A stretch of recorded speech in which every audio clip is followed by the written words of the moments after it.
We light our chalice flame today, as chalice flames are lit in our brother and sister congregations across the world.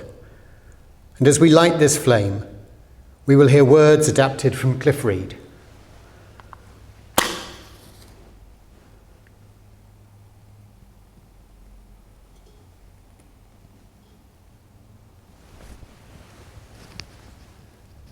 We kindle the light of our liberal faith.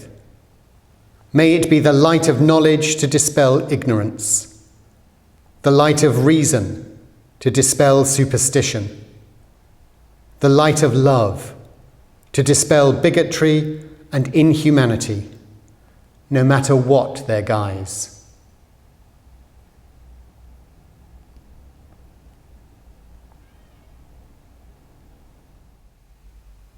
Welcome. Welcome to this meeting house. Closed now for 5 months since lockdown began. You are very welcome to our service today. Now, over those 5 months, the news has shifted a little. COVID-19 is still the main headline, and depending on wherein you are in the country or in the world, lockdown measures still vary greatly. We are not out of the woods yet. But as we begin to hear more news on other topics, we're reminded of the relentless trouble and difficulties that people face around the world. Not just the virus, but also violence, oppression, brutality, fear of violence, death. We're seeing again the tragic consequences of refugee struggles, as those without safe homes, without an easy place to live, seek something better for themselves, for their families. Now, the numbers are low. In the grand scheme of things, they really are. But there are many that seek to whip this into a story of greed, a story of terror, a story of overwhelmingness. But where do we stand on this as people of faith? Where do we, as Unitarians, upholding the tradition of worth and dignity of all, stand on this? Where does our faith and its wide contextual history bring us in this story? This time today is yours to reflect, to take time away from the busyness, to look into your deeper self. This time, this space is yours. I bid you a very warm welcome.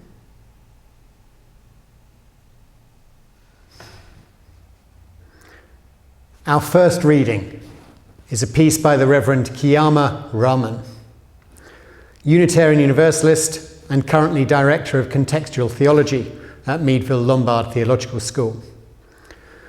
This is from a collection of writings, and it's a piece called "It Is That Time and That Place."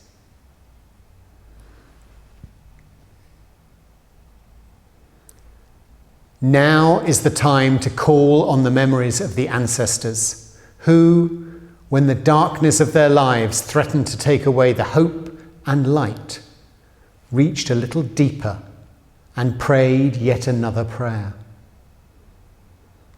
It is that time and place to remember the oceans of tears shed to deliver us to this time, to remember the bent knees and bowed backs, to remember the fervent voices asking, begging, beseeching for loved ones sold off.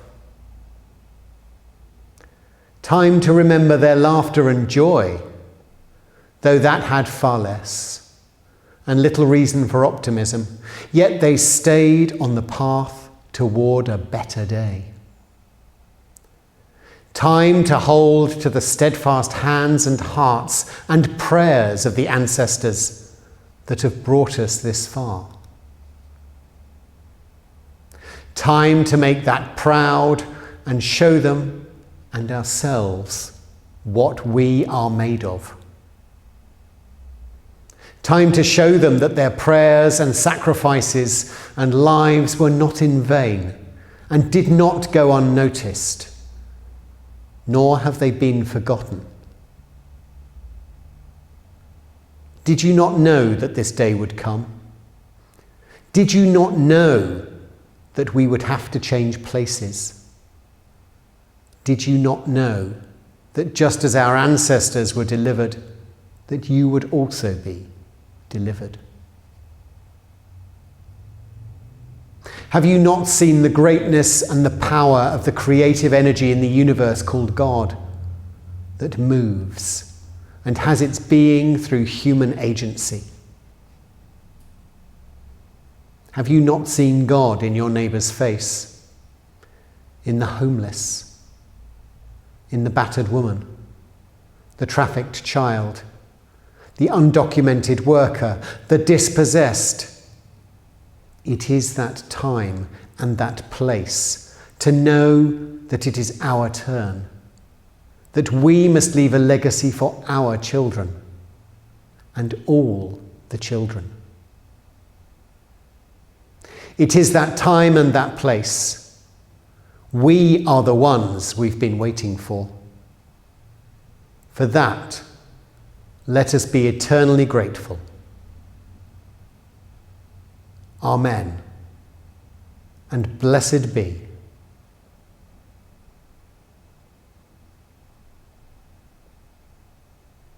The words of the Reverend Qiyamah Rahman.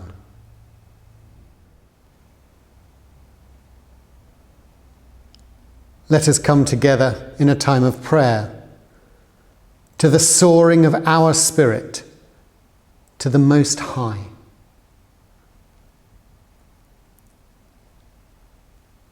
In this bewildering time of connection and disruption, we know we are not self-contained, self-sufficient, self-explained. From hidden springs we are sustained as we emerge from mystery and move ahead through mystery to find and grasp our destiny. We seek a clearer and a broader view, to know the meaning of our unity with all those whose help has raised us up, and all whom we in turn can help, that we might reach out with care to those that lack the words to ask. We see the courage and the vibrant will to build a world of care, justice and truth, of joy and sympathy and love. May understanding and intention be part of our rebirth, our unfolding, today and every day.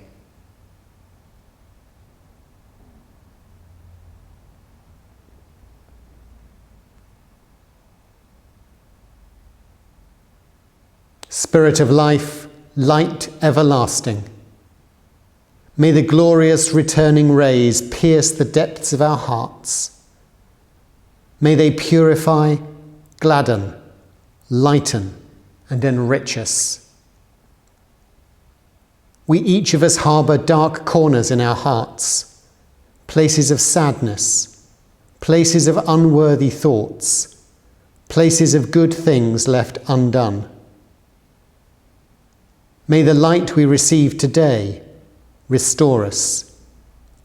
May the light we receive today bring us peace. May the light we receive today bring us into new life.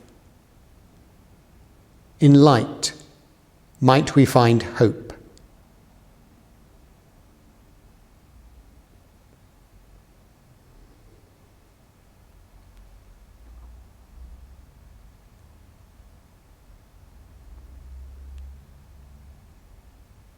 The words to our final prayer will be on your screens.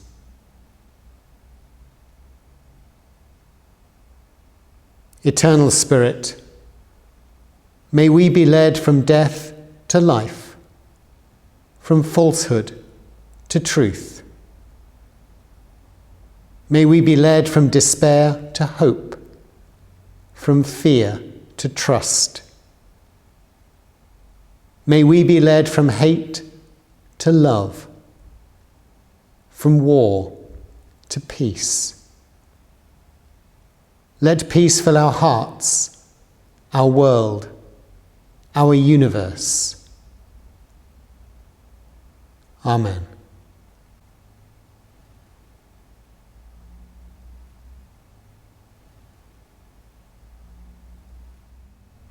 Our second reading is by Stephen Shick from his book Be the Change, a collection of poems, prayers and meditations for peacemakers and justice seekers.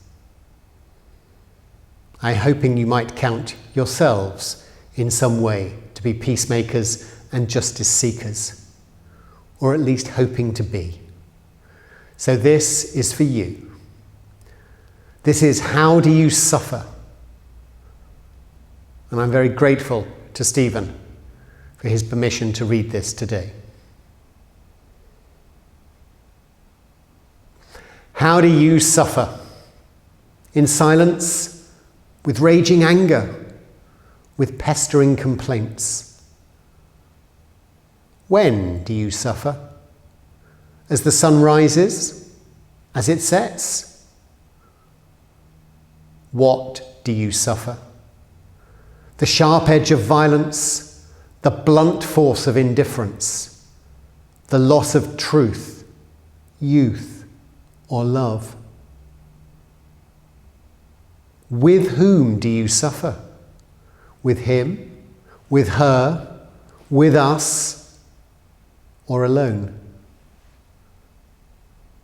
Ask these questions 1,000 times, and before you speak, the silence will draw from your suffering the compassion of Buddha, the passion of Christ, the wisdom of Muhammad. Ask these questions 1,000 times and become the peace you seek, the justice you long for.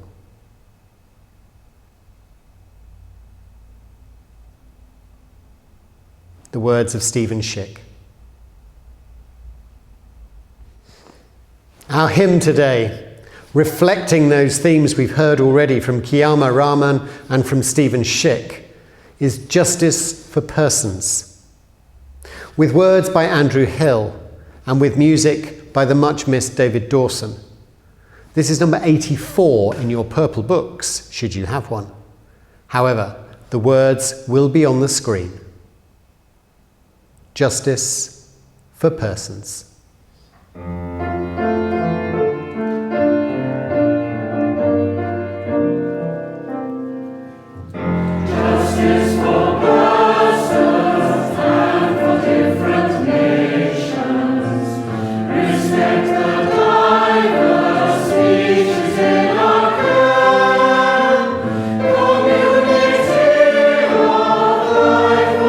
Sustaining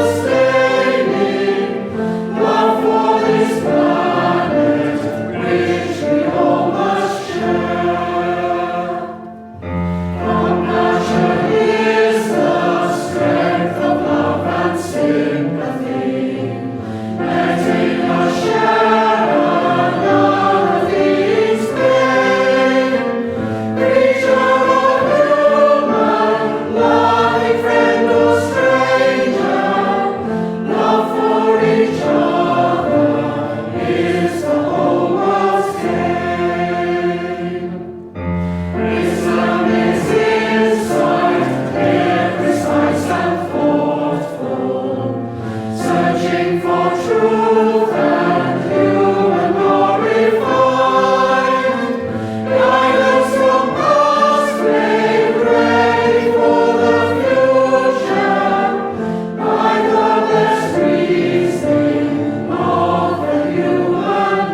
Assuming you're watching this on the 23rd of August, tomorrow, the 24th of August, is St Bartholomew's Day.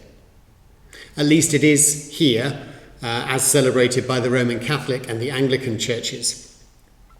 The Eastern Orthodox celebrate on the 11th of June, but for centuries, the 24th of August has been the day that Christians in this country and in our closest European neighbours have remembered St Bartholomew. Now, Bartholomew was an apostle, one of the 12 called by Jesus as the travelling group of peacemakers and justice seekers that went with him on his travels. Some of you may recall I spoke a few weeks ago about St James the Less, a disciple we know almost nothing about. Well, Bartholomew beats even that. He doesn't even have a title like the Less. All we know about Bartholomew is that he was called by Jesus. Nothing else is reported in the Bible. Now, there are stories of his life after the crucifixion.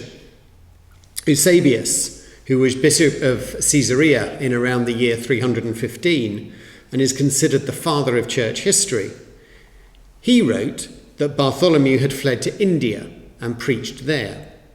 It was said a Hebrew text of the Gospel of Matthew was found there, and it was definitely left by Bartholomew. Now, given the timescales of Jesus, the writing of Matthew's Gospel, and when Bartholomew will have been alive, this is all very unlikely. He was also said to have moved to Armenia, where he founded a monastery. Legend says that he was martyred there for converting the king to Christianity, and he was flayed alive and beheaded. A very nasty end. But the story names a king that doesn't seem to have existed. So we know nothing really, just the words in 3 of the Gospels. He was believed to be a disciple of Jesus. And that, in fact, is quite an achievement. The man being remembered tomorrow in many places around the world was someone who had stepped away from everyday life. He was someone who committed himself to following and helping Jesus of Nazareth bring love and compassion to the world through his teachings and his actions. Jesus and his disciples did not act in accordance with the majority view. They were outsiders. They dissented from the Jewish faith. They forged their own paths. Now, following their own interpretation of older scriptures and stories, despite how the established churches might look today, Jesus and his disciples were the outcasts. They were the ones in conflict with the establishment, the ones who stood up to be the change they wanted to see in the world. And that was Bartholomew too.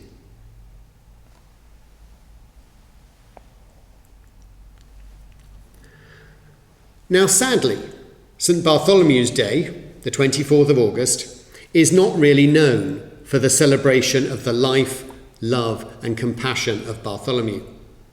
It's instead remembered for 2 significant schisms and fractures in the Christian Church. 448 years ago, 1572, in Paris, St Bartholomew's Day was the backdrop to a tragic religious political intrigue that led to a widespread massacre of thousands of French Calvinist Protestants, the Huguenots. It was ordered by the Catholic French King Charles IX, supposedly at the insistence of his mother, Catherine de' Medici. And the massacre took place a few days after the king's sister, Margaret, had married a Protestant prince. Fearing the Protestant movement was gaining ground, there was a failed attempt to murder the Huguenot leader, Admiral Gaspard de Coligny. But that was followed by a wider order to simply kill the Huguenots. Street mobs searched, found, and murdered thousands, including most of the aristocratic Huguenot leadership, all of whom were in Paris for the wedding of the prince. Estimates of those killed range from 2,000 to 20,000. It was the worst event in the French Wars of Religion and effectively neutered the Huguenot movement from any further claims on leadership in France. Now, one of the key reasons for the king's fear and Catherine de' Medici's fear of the Huguenots was their insistence on the teaching of John Calvin around the divine right of kings. There was an unwritten acceptance before that kings were placed in command by God and were thus infallible. The king was always right. The Protestant leader John Calvin, however, decided and determined that God provided support to kings only for as long as they obeyed the teaching of Scripture, and once they had stepped over that mark, they were no longer to be considered God-supported leaders. Now you can imagine how this might have troubled a 16th century monarch. Charles IX was very worried. So the Huguenots were, in its simplest possible form, persecuted and murdered for speaking out against immoral and abuse of power by the establishment. I'm not a big fan of Calvin, but on this point he was driving home a clear dissenting view on the need to hold the establishment responsible for their actions, to hold them to the teachings of Jesus, arguably holding them to lead with love and compassion in their hearts, rather than with tyrannical lawlessness.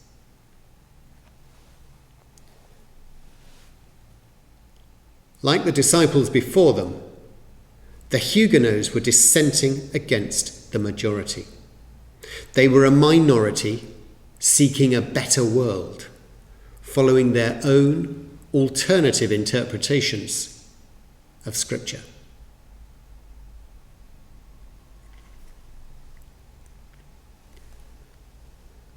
Now, the world was shocked at the news of the massacre.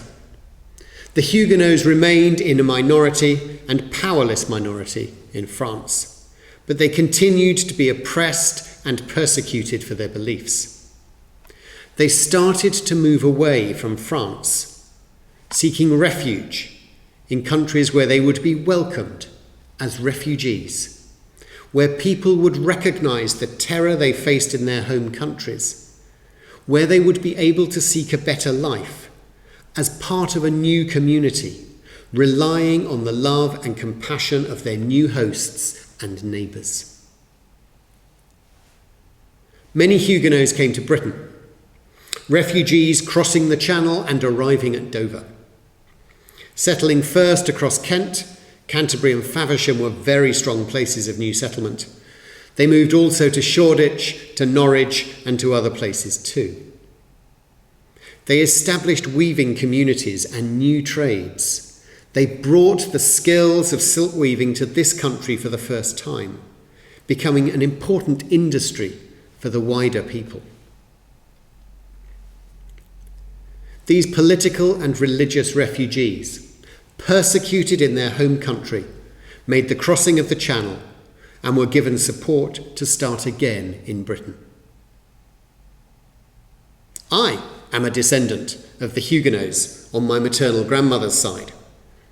From the East End of London, the family are almost certain to have been involved in that weaving industry and its support.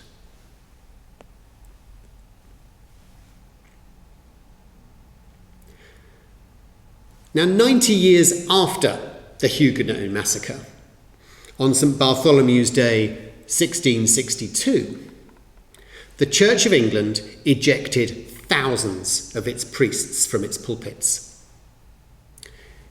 It's known as the Great Ejection, and this followed the Act of Uniformity, which required all clergy by St Bartholomew's Day 1662 to conform to the rules of the Book of Common Prayer. In particular, to conform and agree to the 39 Articles of the Church of England, the rules that defined the beliefs and the doctrines of the established church.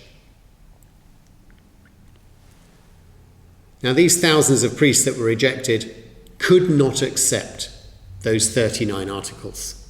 They accepted some, they couldn't do it all. And the ejected, there were, as I say, thousands of them.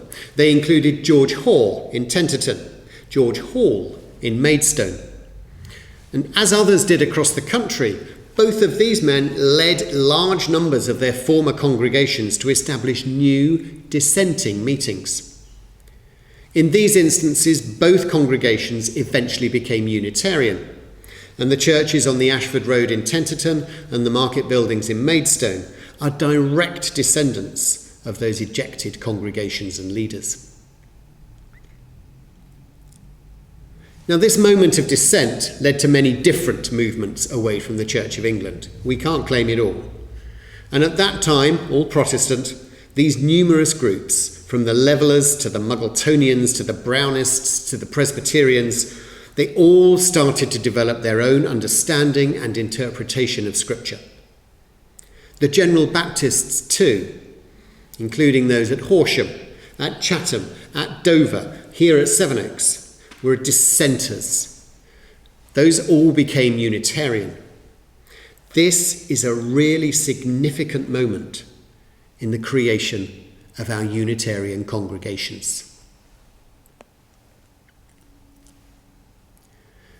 Now, dissent, religious dissent, by its very nature, is an opposition to the status quo, to the establishment. And these new churches and congregations, often illegal and meeting in secret, were following the now age-old tradition of dissent from the mainstream. A reinterpretation of Scripture, of doctrine, of dogma, and an establishment of something new. They were persecuted, tortured, imprisoned, and oppressed. These new groups followed their hearts, their conscience, to find a new way forward. Looking out for one another, giving shelter and support at this time of uncertainty and fear. These religious refugees in their own country were given the chance to start again, to be welcomed, to be supported. We would not be gathering now as Unitarian congregations if that support had not been shown by and to the ejected 358 years ago.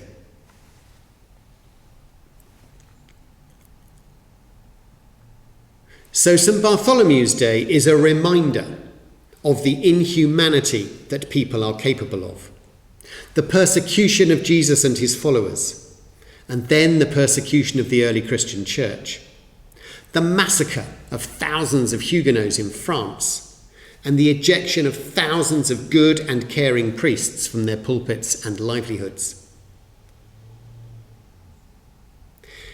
Yet St Bartholomew's Day is also a reminder of the need and value of care and compassion at difficult times. The lessons of Jesus and his disciples, including Bartholomew, in his teachings and his actions. The welcome and opportunity given to Huguenot refugees, both here and across the world. The support and the care of new congregations willing to help, finance, and build new communities of love and care following the Great Ejection. This is, of course, a tradition we can look forward to continuing ourselves.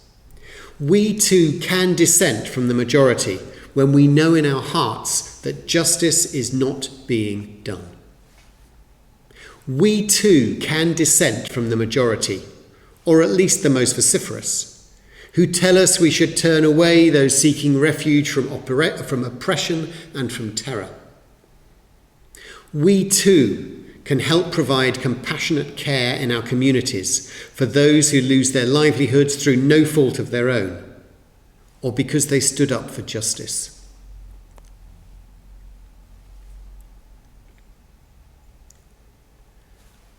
Our first reading today those inspiring words from Qiyamah Rahman, spoke of the need to stand up for justice.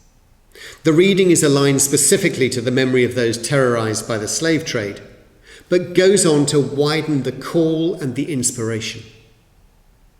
To stand up for the ancestors who did so much. To stand up to correct injustice.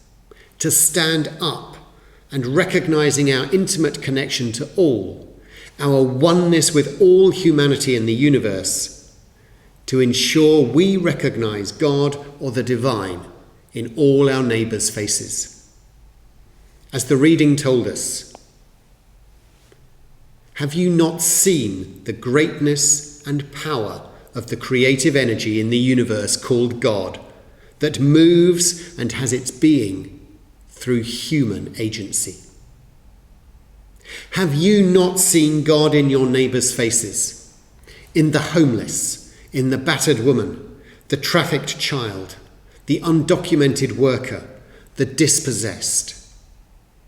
It is that time and that place to know that it is our turn, that we must leave a legacy for our children and all the children. It is that time and that place. We are the ones we've been waiting for. For that, let us be eternally grateful.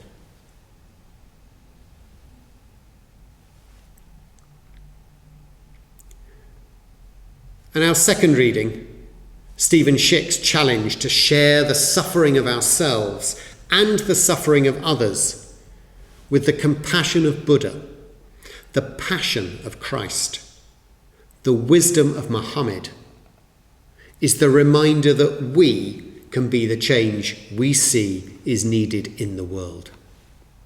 We are the ones we have been waiting for. We are the dissenters willing to stand up for those that need our support. Activists, supporters, comforters. We can be the change. There are refugees and asylum seekers today that need our support, vocal, financial, practical. There are the homeless, there are the dispossessed, there are those who need to speak their truth. As Unitarians, as dissenters, we have collective knowledge and experience of being the outsiders. Our ancestors knew the horror of rejection and persecution. Let St Bartholomew's Day provide a reminder and a purpose to our actions. If not now, when? It is that time and that place. Let us come together now in a time of stillness and reflection. As we settle our bodies, perhaps closing our eyes, focusing on our breath.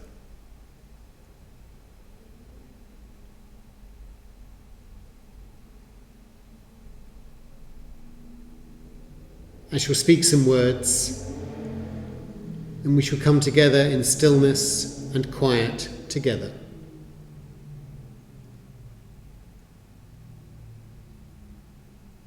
I shall break the silence with music to continue our reflections. As we settle our bodies, looking deeper, with some words from Dr. Martin Luther King Jr. There is nothing more tragic in all this world than to know right and not to do it. There is nothing more tragic in all this world than to know right and not to do it.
Some closing words.